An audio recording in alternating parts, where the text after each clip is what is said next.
నెల్లూరు రూరల్లోని హర్నాథపురం అటల్ బిహారీ వాజ్పేయి సూర్య నమస్కారాల centre దగ్గర 17, 18, 19, 32 డివిజన్లలో R&B road పనులకు రూరల్ ఎమ్మెల్యే కోటంరెడ్డి శ్రీధర్ రెడ్డి శంకుస్థాపన చేశారు.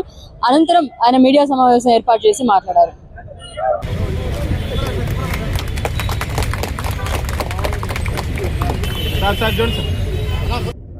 చాలా సంతోషం.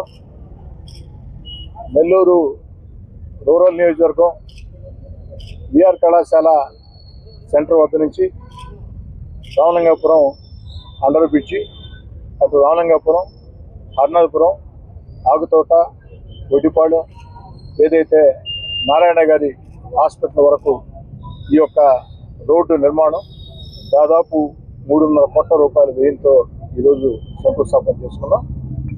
ఇంతే కాకుండా నారాయణ హాస్పిటల్ జంక్షన్ నుంచి గుండ్లపాళెం రోడ్డు జంక్షన్ వరకు సెంట్రల్ డివైడర్ కూడా నిర్మాణం చేయడం జరుగుతుంది. ఎందుకంటే ఇటీవల ఈ ప్రాంతంలో ట్రాఫిక్ చాలా ఎక్కువగా ఉండి యాక్సిడెంట్లు అయ్యే పరిస్థితి, అందుకే అక్కడ సెంట్రల్ డివైడర్ కూడా నిర్మాణం చేయడం జరుగుతుంది.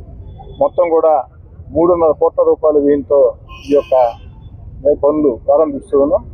6 నెలల్లో, ఈ రోజు నుంచి అక్షరాల 6 నెలల్లో ఈ యొక్క BRC రామలింగాపురం, హర్నాథపురం, ఏదైతే Agutota, Goddipalem, Krishnapatnam main road, Krishnapatnam road ఏదైతే ఉందో ఆ రోడ్ని పూర్తి చేసి ప్రజలకు అందిస్తామని మాట చెప్తూ, ఇంతేకాదు ఇంకా చాలా ప్రాంతాల్లో రేపు కావచ్చు, ఎల్లుండి కావచ్చు, మొన్నటి కావచ్చు, రాబోయే వారం రోజుల పాటు నెల్లూరు రూరల్ నియోజకవర్గంలో అనేక అభివృద్ధి కార్యక్రమాలకి శంకుస్థాపన చేయబోతున్నాం. ఇప్పటికే తెలుగుదేశం పార్టీ కూటమి అధికారంలోకి వచ్చిన తర్వాత నెల్లూరు రూరల్ నియోజకవర్గంలో 100 కోట్ల వ్యయంతో అభివృద్ధి పనులు పూర్తి చేసుకున్నాం, కొన్ని సాగుతూ ఉన్నాయి.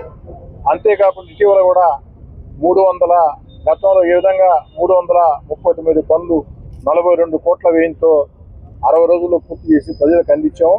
ఇటీవల కూడా నెల్లూరు రూరల్ నియోజకవర్గంలో నేను అందుబాటులో లేకున్నా కూడా రూరల్ నియోజకవర్గంలో ఉండే తెలుగుదేశం పార్టీ నాయకత్రయం మొత్తం, కార్యకర్తల బృందం మొత్తం, అదేవిధంగా రూరల్ ఎమ్మెల్యే కార్యాలయం కోటంరెడ్డి గిరిధర్ రెడ్డి అందరూ కలిసి 200 పనులు, ఏదైతే 240 పనులు 5 కోట్ల రూపాయల వ్యయంతో 60 రోజుల్లో పూర్తి చేసి అందించే పనులు కూడా ప్రారంభమని, అవి కూడా వేగవంతంగా సాగుతున్నాయి.